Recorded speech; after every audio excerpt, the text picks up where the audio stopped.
पता चला मीम्स कौन बनाता है। चलिए शुरू करते हैं हम लोग physiology and injury in sports, जो हम लोगों का यूनिट 7 है। ठीक है, फिजियोलॉजी को हिंदी में कहा जाता है शरीर क्रिया विज्ञान। शरीर क्रिया विज्ञान का अर्थ ये हुआ कि हमारे शरीर में जो ऑर्गन्स हैं, लिवर है, किडनी है, हार्ट है, लंग्स है, ये सारे ऑर्गन्स जो अपना काम करते हैं एक दूसरे के साथ मिलके, जो म्यूचुअल फंक्शनिंग करते हैं, उसी को फिजियोलॉजी कहा जाता है। तो मैंने यहाँ पे लिखा हुआ है कि इसको शरीर क्रिया विज्ञान कहेंगे। शरीर में जो क्रियाएं होती हैं एक दूसरे ऑर्गेनिज्म के हेल्प से, जो भी परफॉर्मेंस होता है उनका, उसको हम लोग क्या नाम देंगे? फिजियोलॉजी। ठीक है, यानी शरीर क्रिया विज्ञान। यहाँ पे हमने हिंदी इसका लिखा ही है। इंजरी का मतलब होता है चोट, दर्द। ठीक है, तो इंजरी जब भी कोई खिलाड़ी होगा, खेलेगा या कंपटीशन में पार्टिसिपेट करेगा, तो इंजरी तो उसको होनी है। तो इसका डेफिनेशन मुझे बताने की आवश्यकता नहीं लग रही है आपको, तो मैं आपको फिजियोलॉजी के बारे में पहले थोड़ा सा इंट्रोड्यूस कर दे रहा हूँ कि फिजियोलॉजी का एक्चुअली डेफिनेशन क्या है, हिंदी नाम क्या है, और इसके कुछ कंपोनेंट्स को बताऊंगा जो हमारे फिजिकल फिटनेस के पार्ट्स हैं। ठीक है, तो हमने सबसे पहले आपको यहाँ पे हेडिंग दी हुई है फिजियोलॉजी, और इसका हमने डेफिनेशन लिखा हुआ है, physiology is the branch of biological science. मतलब ये कि ये जीव विज्ञान की ही एक शाखा है। फिजियोलॉजी क्या है? एक जीव विज्ञान की ही शाखा है, which deals with the functioning of organism, यानी शरीर के क्रियाकलापों का क्या करता है? डील्स करता है, यानी अध्ययन करता है। प्रोसेस यानी उनके क्रिया विधि का, and functioning of an organism, किसी भी ऑर्गन यानी जो हमारे शरीर की अंग हैं उनके ऑर्गेनिज्म की यानी फंक्शंस की क्या करता है? स्टडी करता है। तो ये क्लियर है कि फिजियोलॉजी क्या है? हमारे शरीर में जो भी क्रियाएं होती हैं उन्हीं का अध्ययन करना। ठीक है, क्लियर हो गया? एक बार और समझ लीजिए, physiology is the branch of biological science, ये जीव विज्ञान की एक शाखा है, which deals with the functioning of organism, process and functions of an organism. हमारे शरीर में जितने भी ऑर्गन्स हैं उन सभी के फंक्शंस को ये क्या करता है? स्टडी करता है, उसके अध्ययन को करता है। ठीक है, क्लियर है? अब आइए देखिए, कह रहा है कंपोनेंट्स ऑफ फिजिकल फिटनेस, यानी हमारे जो शारीरिक स्वस्थता के जो घटक हैं। ठीक है, मैं हिंदी में भी लिख दे रहा हूं, शारीरिक स्वस्थता के घटक। कंपोनेंट मतलब अंग हुआ, तत्व हुआ, या घटक हुआ, ठीक है, या पार्ट हुआ। तो हम जानते हैं कि किसी भी व्यक्ति को अगर फिट रहना है या अगर वो फिट है तो उसके अंदर कुछ चीजें होंगी। एक मिनिमम मसल की स्ट्रेंथ होगी, यानी ताकत होगी। उसके अंदर कुछ इंडोरेंस यानी सहन शक्ति होगी। उसके अंदर गति होगी, जिससे वो अपने शरीर को गतिमान कर सकता है। लचीलापन यानी फ्लेक्सिबिलिटी भी उसके शरीर में होगी। कोऑर्डिनेटिव एबिलिटी या एगिलिटी जिसको हम लोग कहते हैं, जिसको आप समन्वय कह सकते हैं, चपलता कह सकते हैं, या स्फूर्ति का भी नाम दे सकते हैं। ये 5 ऐसे घटक हैं, यानी फिजिकल फिटनेस के कंपोनेंट्स हैं, कि जो किसी भी व्यक्ति या खिलाड़ी या मनुष्य या लिविंग ऑर्गेनिज्म के अंदर होगा ही होगा। ठीक है, तो ताकत है हमारे अंदर, आपके अंदर एक मसल्स के अकॉर्डिंग, बॉडी के शेप के अकॉर्डिंग एक ताकत है। अगर आप दुबले पतले हैं तो ताकत कम है, अगर आप हट्टे कट्टे हैं तो ताकत ज़्यादा। लेकिन आपके शरीर के अनुसार आपके शरीर में एक ताकत है, मसल्स की अपनी कैपेसिटी है। इंडोरेंस यानी सहन शक्ति, आप किसी भी कार्य को कुछ समय के लिए करते हैं। ठीक है, जैसे आप थकान को कितना देर तक आप थ्रेशोल्ड कर सकते हैं, लैक्टिक एसिड को। इसको हम लोग डिफाइन अगर करें तो इंडोरेंस को हम लोग डिफाइन कर सकते हैं, endurance is the ability to resist fatigue, यानी थकान को अवरोध करने वाली जो आपकी क्षमता है वही क्या होगी? इंडोरेंस होगी। स्पीड आप जानते ही हैं, speed is the ability of the body to move as fast as possible. Flexibility, coordinative ability, ये सब भी ऐसे ही हैं। ठीक है, तो ये सारी जो चीज़ें हम लोगों ने अभी पढ़ी है वो हमारी किताब में नहीं है। जो हम लोग का यूनिट या टॉपिक स्टार्ट हो रहा है उसमें ये बिल्कुल भी नहीं है। हमारी किताब में बस यहाँ से स्टार्ट है कि physiological factors determining physical fitness. तो ये फिजिकल फिटनेस हुए। फिजियोलॉजिकल फैक्टर्स का मतलब ये हुआ कि हमारे शरीर के अंदर होने वाली वो क्रियाएं या वो घटनाएं जिनके वजह से हमारे फिजिकल फिटनेस की जो पार्ट्स हैं उनमें कोई ना कोई कारण होता है या कोई ना कोई चेंज होता है। ठीक है, जैसे मान लीजिए यहाँ पे हेडिंग दिया हुआ है फिजियोलॉजिकल फैक्टर्स डिटरमाइनिंग एंडोरेंस। मैंने आपको एंडोरेंस को डिफाइन करा है। इंड्योरेंस को मैंने बताया कि endurance is the ability to resist fatigue, या endurance is the capability of an individual to sustain an activity, ठीक है, एन एक्टिविटी, किसी भी कार्य को लंबे समय तक करने की क्षमता को आप सहन शक्ति कहेंगे, ठीक है, या आप थकान को अवरोध करने की आपकी जो सहन शक्ति या क्षमता है उसी को आप लोग इंड्योरेंस यानी सहन शक्ति का नाम देंगे, ठीक है। इसको शुद्ध हिंदी में सहिष्णुता भी कहा जाता है। तो अब कॉम्पिटिटिव एग्जाम में तो ऐसे आता है कि शुद्ध हिंदी एक तरफ से आपको इंड्योरेंस लिखा रहेगा एक पार्ट में और दूसरे पार्ट में इसी का सेम हिंदी दिया रहेगा, हालांकि ये तो आप लोगों को फेस करने को मिलेगा नहीं, आपको सिर्फ और सिर्फ अंग्रेजी में ही आएगा, ठीक है। तो हम लोग देख लेते हैं फिजियोलॉजिकल फैक्टर्स डिटरमाइनिंग इंड्योरेंस, किसी व्यक्ति के सहन शक्ति को अफेक्ट करने वाले जो फैक्टर्स हैं वो क्या क्या होते हैं, ठीक है। इसमें पहला बता रहा है मैक्सिमम ऑक्सीजन अपटेक। अगर आपको कोई भी कार्य लंबे समय तक करना है तो आपको ऑक्सीजन इनटेक करना ही पड़ेगा। अगर ऑक्सीजन इनटेक नहीं हुआ तो क्या होगा, आपके शरीर में ऑक्सीजन की सप्लाई कम होगी, मसल्स को आप ऑक्सीजन का ट्रांसपोर्टेशन नहीं दे पाएंगे, लैक्टिक एसिड कलेक्ट होगा और आपकी एक्टिविटी जो हो रही थी वहां पे स्टॉप हो जाएगी। जैसे आप कभी दौड़ते हैं और अगर आप मान लीजिए पहले दिन दौड़ने गए ग्राउंड पे, तो आप एक चक्कर जब लगाते हैं तो उसके बाद आपको लगता है कि इससे ज्यादा अब नहीं हो पाएगा, और वहीं आपके साथ के लोग दौड़ रहे हैं, चक्कर पे चक्कर लगा रहे हैं, लेकिन आपको लगता है कि अब नहीं हो पाएगा। वो क्यों नहीं हो पाएगा? क्योंकि आपके अंदर ये क्या था, एंडोरेंस डेवलप नहीं था। और वो एंडोरेंस डेवलप होगा कैसे, या वो सहन शक्ति बढ़ेगी कैसे, जब आप ज्यादा से ज्यादा ऑक्सीजन अपने मसल्स को सप्लाई दे पाएंगे ब्लड के थ्रू, ठीक है। ज्यादा सांस लेंगे, आपके लंग्स में जाएगा, वो पल्मोनरी डिफ्यूजन के थ्रू आपके ब्लड में सप्लाई होगा। मतलब ये कि अगर मैक्सिमम ऑक्सीजन अपटेक नहीं या इनटेक नहीं कर पा रहे हैं आप, तो फिर आपके बॉडी को वो एनर्जी नहीं मिल पाएगी और आपके मसल्स को वो कैपेबिलिटी नहीं हो पाएगी जिससे वो एक्टिविटी को कंटिन्यू कर पाए। सेकंड कह रहा है पल्मोनरी डिफ्यूजन। पल्मोनरी डिफ्यूजन का मतलब ये हुआ कि हमारे शरीर में, हमारे लंग्स में जो गैसेस का एक्सचेंज होता है, ऑक्सीजन और कार्बन डाइऑक्साइड का जो एक्सचेंज होता है, इसी को पल्मोनरी डिफ्यूजन कहा जाता है, ठीक है। हम ऑक्सीजन ले रहे हैं, कार्बन डाइऑक्साइड छोड़ रहे हैं, तो ये क्या है, पल्मोनरी डिफ्यूजन है। तीसरा ये कह रहा है कार्डियक आउटपुट। कार्डियक आउटपुट का अर्थ ये हुआ, कार्डियक मसल्स आप समझते हैं हमारे हृदय में होती हैं। कार्डियक आउटपुट का अर्थ ये हुआ कि हमारी जो कार्डियक मसल्स हैं, यानी हमारा जो हार्ट है, वो 1 मिनट में कितना ज्यादा ब्लड को पंप आउट कर रहा है। एक बार में वो पंप करता है तो 70 ml करता है ना, 70 ml बार बीट करता है तो करता है, और 1 मिनट में 72 बार धड़कता है यूजुअली नॉर्मली। तो 70 गुणे अगर आप 72 करेंगे तो कितना होगा, 5.04 लीटर होगा। मतलब ये कि जब आप कोई गतिविधि कर रहे हैं या नहीं भी कर रहे हैं, तो भी आपका शरीर जो है, आपका जो हार्ट है, वो 72 बार धड़कता है, और एक बार धड़कता है तो 70 ml क्या करता है, वो ब्लड को पंप आउट करता है ऑक्सीजनेटेड करके, यानी शुद्ध रक्त को हमारे मसल्स में, हमारे ब्लड में जो है वो मिलाता है। तो ये कार्डियक आउटपुट जितना ज्यादा होगा उतना ज्यादा वर्किंग मसल्स को सप्लाई होगी ऑक्सीजन और न्यूट्रिशन की। तो ये भी एक इंपॉर्टेंट फैक्टर है जो हमारे फिजियोलॉजी, जो हमारे इंडोरेंस के लिए रिस्पॉन्सिबल है, ठीक है। तो ये क्लियर हो गया। कार्डियक आउटपुट क्या होता है, 1 मिनट में हमारे हार्ट के द्वारा जितना ज्यादा से ज्यादा आउटपुट किया जाता है, पंप आउट किया जाता है ऑक्सीजनेटेड ब्लड को, वही क्या होता है, कार्डियक आउटपुट कहलाता है। इन तीनों पॉइंट में कोई दिक्कत नहीं है। लैक्टेट थ्रेशोल्ड, हम सभी ये जानते हैं कि जब भी हम लोग कोई एक्टिविटी करते हैं लॉन्ग टर्म के लिए, तो हमारे मसल्स में लैक्टिक एसिड हमारे जॉइंट्स के आसपास वो कलेक्ट होता है, जिसको हम लोग दुग्धाम्ल कहते हैं हिंदी में, लैक्टिक एसिड जिसको कहा जाता है। अर्थात ये कि हमारे कार्य करने की क्षमता को वो कम करता है, ठीक है।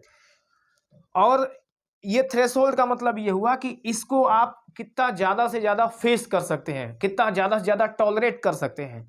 तो लैक्टेट थ्रेशोल्ड का अर्थ ये हुआ कि आप कितना ज्यादा से ज्यादा लैक्टिक एसिड को टॉलरेट करने की कैपेसिटी अपने अंदर इनबिल्ट किए हैं या डेवलप किए हैं।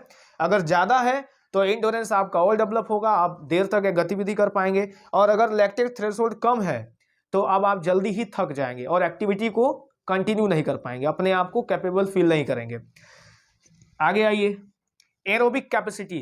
एरोबिक कैपेसिटी का अर्थ ये हुआ कि हमारे जो लंग्स हैं उनकी अपनी एक कैपेसिटी है। आप जानते हैं वाइटल एयर और टाइडल एयर हमेशा हमारे लंग्स में, रेजिडुअल एयर हमारे लंग्स में हमेशा रहता है, और वाइटल एयर हम मैक्सिमम जो एयर इनहेल कर सकते हैं वो होता है। मतलब अगर आप दोनों को अगर सम करें, ऐड करें, तो वाइटल एयर कैपेसिटी होती है 4600 ml वाइटल एयर। मतलब आप मैक्सिमम कितना ज़्यादा इनहेल कर सकते हैं। मान लीजिए हम आपको कहें खूब लंबी सांस लीजिए, तो आप खूब लंबी सांस लेते हैं। वो जो अमाउंट होता है एक नॉर्मल पर्सन का, वो 4600 ml होता है। वो कोई अगर एथलीट है तो कम भी हो सकता है, ज़्यादा भी हो सकता है, और कोई अगर कॉमन पर्सन है तो कम भी हो सकता है। ये डिपेंड करता है कि आपके लंग्स का साइज क्या है, जेंडर डिफरेंस है, एज है, कई सारे इसके फैक्टर्स हो सकते हैं। तो एरोबिक कैपेसिटी ये बताती है कि आप कितना ज़्यादा एयर को इनहेल कर सकते हैं, और जितना ज़्यादा इनहेल करेंगे फिर वही तो सप्लाई होगी हमारे शरीर में, मसल्स को। तो ये एरोबिक कैपेसिटी भी क्या है, एक फैक्टर है जो एंडोरेंस को डिटरमाइन करता है। मतलब ये कि अगर क्षमता ज़्यादा चाहिए तो एरोबिक कैपेसिटी का ज़्यादा होना चाहिए आपको, ठीक है। और ये अभी किसी सामान्य व्यक्ति की कम होगी, लेकिन एक्सरसाइज करेगा और इसको डेवलप करने का, एंडोरेंस डेवलपमेंट के जो मेथड्स हैं उनको अगर यूज़ करता है, कंटिन्यूअस ट्रेनिंग मेथड है, इंटरवल ट्रेनिंग मेथड है, फाइटरेट ट्रेनिंग मेथड है, इनके थ्रू वो अपने आप को वो डेवलप कर लेता है। अगर वो डेवलप कर लिया तो फिर इसकी एरोबिक कैपेसिटी बढ़ जाएगी, लैक्टेट थ्रेशोल्ड बढ़ जाएगा, कार्डियक आउटपुट बढ़ जाएगा, पल्मोनरी डिफ्यूजन बढ़ जाएगा, ऑक्सीजन अपटेक बढ़ जाएगा, सब बढ़ जाएगा। मतलब वो एक्टिविटी करता ही रहेगा। जब मैं गेम खेलता था, 42 किलोमीटर दौड़ता था पूरा, तो हम लोग थकते ही नहीं थे। 3-3 घंटा ग्राउंड पे दौड़ते ही रहे, चक्कर लगाते लगाते। इस टाइम हम लोग जाते थे 3 बजे और शाम हो जाता था, कोई चक्कर गिनने वाला नहीं मिलता था। पैसा दिया जाता, खिलाते पिलाते, तब भी नहीं कोई बैठता था कि गिनो 100 चक्कर हुआ, 150 चक्कर हुआ। तो उस समय आप थकते नहीं हैं और आपके अंदर इंडोरेंस बहुत ज़्यादा रहता है। आपकी कार्डियोवास्कुलर जो फिटनेस होती है वो बहुत ज़्यादा इंक्रीज हो गई होती है। हाइड्रेशन अर्थात ये हुआ कि हमारे शरीर में पानी की मात्रा, अगर पानी की मात्रा कम है, पसीना होगा और भी बॉडी के जो आपके ऑर्गन्स हैं वो आप फंक्शन करेंगे, और वाटर का जो नीड है वो आपको जल्दी से जल्दी महसूस होने लगेगा और आप रुक जाएंगे। अगर आपको प्यास लगी है, उसी में आपको दौड़ाया जाए तो आप कहाँ अपना बेस्ट दे पाएंगे। लेकिन आप पूरी तरह से बॉडी से अपने फिट हैं, आप कुछ समय पहले पानी पिए होते, आधा 1 घंटा पहले आपके बॉडी में वाटर की नीड नहीं है, तो आपके शरीर से जो पसीना होगा या और भी जो ऑर्गन्स के क्रियाकलाप होंगे उसमें वाटर की सप्लाई सफिशिएंट अमाउंट में होगी, तो आप बहुत अच्छे से काम कर पाएंगे, ठीक है। तो हाइड्रेशन जो है ये एक इंपॉर्टेंट फैक्टर है। It is also a factor which determine endurance. सहन शक्ति को मेंटेन रखने के लिए आपके शरीर में जल की मात्रा यानी वाटर का जो अमाउंट है या जो लेवल है, इट शुड बी मेंटेन्ड, ठीक है। जब हम लोग थक जाते हैं तो कहते हैं पानी चाहिए, पानी चाहिए, ठीक है।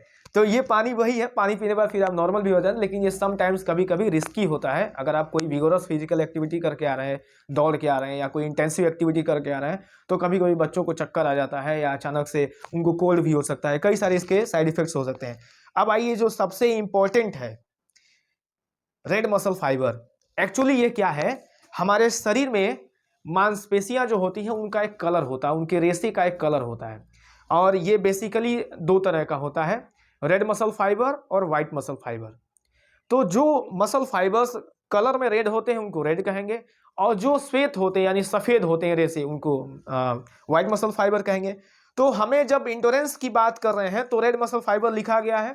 जिस भी खिलाड़ी या व्यक्ति के अंदर रेड मसल फाइबर और व्हाइट मसल फाइबर का जो रेशियो होगा, उस रेशियो में अगर रेड मसल फाइबर ज्यादा है, मान लीजिए कोई चीज 100 है, परसेंटेज 100 होता है, अगर 50-50 है, मान लीजिए मेरे बॉडी में 50% रेड मसल फाइबर और 50% व्हाइट मसल फाइबर है, तो ना तो मैं एंडोरेंस वाली एक्टिविटी अच्छे से कर पाऊंगा और ना ही ताकत वाली एक्टिविटी अच्छे से कर पाऊंगा। उसका एक रीजन है, जो रेड मसल फाइबर होता है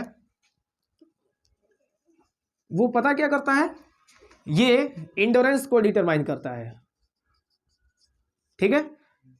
और ये कलर में रेड होता है और ये लॉन्ग टर्म एक्टिविटीज के लिए होता है, और इसको हम लोग एक और नाम देते हैं स्लो ट्विच फाइबर। हाँ, स्लो ट्विच। इनका जो कॉन्ट्रैक्शन होता है, संकुचन होता है, ये व्हाइट मसल के कंपेयर में स्लो होता है, धीमे होता है। अर्थात ये हुआ कि जो लाल रेशे से बनी हुई जो मांसपेशियां होती हैं वो इंडोरेंस या लॉन्ग टर्म एक्टिविटी के लिए अच्छी मानी जाती हैं, कैपेबल मानी जाती हैं, और इनको स्लो ट्विच फाइबर का नाम दिया जाता है। तो मैंने आपको एक एग्जांपल दिया कि मान लीजिए किसी व्यक्ति के अंदर 50-50 है दोनों, तो वो ना तो अच्छा से ताकत या गति का काम कर पाएगा और ना ही ज़्यादा लॉन्ग टर्म एक्टिविटी वाला काम कर पाएगा। इसको करने के लिए क्या चाहिए, ये जो रेड मसल फाइबर्स का जो रेशियो है, it should be more than 50। अगर 70% है, 80% है, अगर मान लीजिए रेड मसल फाइबर आपके शरीर में 80% हो गया, तो 20% ही क्या होगा, व्हाइट मसल होगा।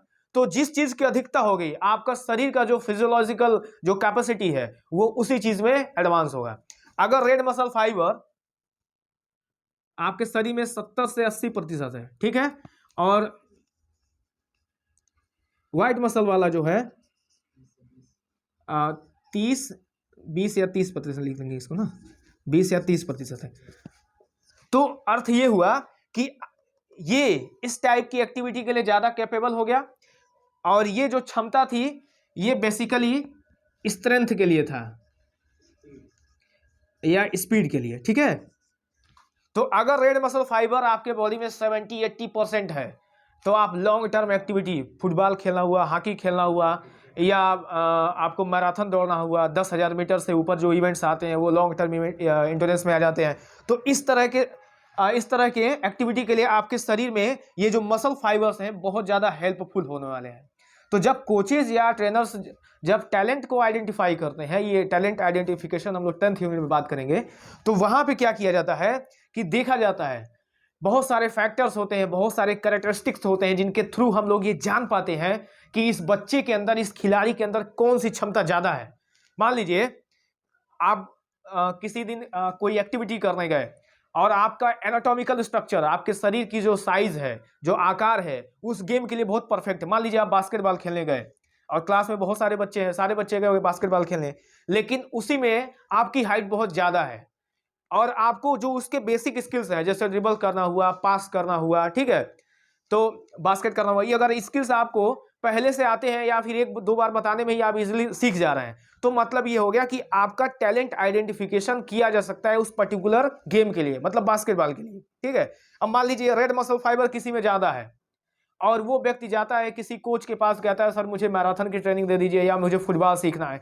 तो कोच पहले जो उसके ट्रेनर होंगे वो देखेंगे कि इनके शरीर में किस प्रकार की क्षमता है। व्हाइट मसल फाइबर अगर ज़्यादा है तो उसको मैराथन या इस टाइप के इवेंट में नहीं डाला जाएगा, तो उसको ये सजेस्ट किया जाएगा कि ये इवेंट आपके बॉडी के लिए नेचुरली नहीं रिलेट कर रहे हैं और आपको इस टाइप के इवेंट में आना चाहिए। इसीलिए खिलाड़ियों को बायोमैकेनिक्स, साइकोलॉजी, एनाटॉमी, फिजियोलॉजी, इन सारी चीज़ों को पढ़ाया जाता है ताकि वो साइंस के हेल्प से, इवन आप लोग प्रोजेक्टाइल मोशन वगैरह भी पढ़ते हैं, न्यूटन्स लॉ ऑफ मोशन पढ़ते हैं, फ्रिक्शन पढ़ते हैं, इक्विलिब्रियम पढ़ते हैं, सारी चीज़ें पढ़ते हैं हम लोग, क्योंकि खिलाड़ी आप भले ही हैं लेकिन साइंस की हेल्प आपको चाहिए। अगर आपको अपने आप को ले जाना है टॉप पे, जैसे जब मिल्खा सिंह साहब दौड़ते थे तो उस समय 47 सेकंड जो होता था वो वर्ल्ड का एक तरह से वो माना जाता था, वर्ल्ड रिकॉर्ड माना जाता था 400 मीटर के लिए। अभी वो 43 सेकंड के आसपास है, एग्जैक्ट तो मैं नहीं जानता, लेकिन 4 सेकंड का है ना डिफरेंस। 50-60 सालों में 4 सेकंड साइंस के हेल्प से तोड़ के कम किया गया है। तो ये बहुत बड़ी अचीवमेंट है। और ये कैसे हो पाया? साइंस को पढ़ा लोगों ने, साइकोलॉजी पढ़ा, अपने आप को मेंटल टफ बनाया, फिजियोलॉजी पढ़े, एनाटॉमी पढ़े, इन सभी चीज़ों को पढ़ा और ये सभी चीज़ों को सीखा, चेंज करा, एल्टीट्यूड गए, बहुत सारे ट्रेनिंग मेथड्स को सीखा और वहाँ पे अपनी इफिशियंसी को डेवलप करते गए, तब जाके कोई 1 सेकंड, 2 सेकंड, 4 सेकंड अपना खिलाड़ी टाइम को कम करता है। तो ये सारी चीज़ें एक खिलाड़ी के लिए है। और हम लोग फिजिकल एजुकेशन पढ़ रहे हैं तो हम लोग भी एक खिलाड़ी ही हैं, ठीक है। सभी लोग किसी न किसी गेम से जुड़े होते हैं। ये अलग बात है कि कुछ लोग इंडोर से होते हैं, कुछ लोग आउटडोर से होते हैं, लेकिन ये सभी नॉलेज जो है किसी एक कॉमन पर्सन हो या फिर एथलीट हो, सबको आना चाहिए। तो मैंने आपको बताया कि रेड मसल फाइबर जो होता है ये इंडोरेंस के लिए होता है, और जिसके शरीर में रेड मसल फाइबर ज़्यादा होंगे उसके शरीर में इंडोरेंस या लॉन्ग टर्म एक्टिविटी करने वाली इफिशियंसी जो होगी ये ज़्यादा होगी, ठीक है। अब मुझे आप ये बताएं कि यहाँ पे कोई ऐसा है जो आपको कंफ्यूजन कर रहा हो, कोई एक टॉपिक, तो मैं एक बार इसको पल्मोनरी डिफ्यूजन, ठीक है। एक काम करते हैं, शुरू से देख लेते हैं। मैक्सिमम ऑक्सीजन अपटेक, जितना ज़्यादा ऑक्सीजन लेंगे उतना ही बढ़िया से आपके बॉडी में वर्किंग मसल्स जो हैं आपकी काम करती रहेंगी, ठीक है। क्योंकि ऑक्सीजन जाएगा तो वो फिर ऑक्सीजनेट होंगे, ब्लड हमारे पंप आउट होके हमारे मसल्स को सप्लाई होगा, ठीक है। पल्मोनरी डिफ्यूजन का मतलब ये हुआ कि हमारे लंग्स में और हमारे हार्ट में जो गैसेस का एक्सचेंज होता है उसको कहा जाता है। ऑक्सीजन लिए, कार्बन डाइऑक्साइड बाहर किए, तो यही पल्मोनरी डिफ्यूजन हुआ।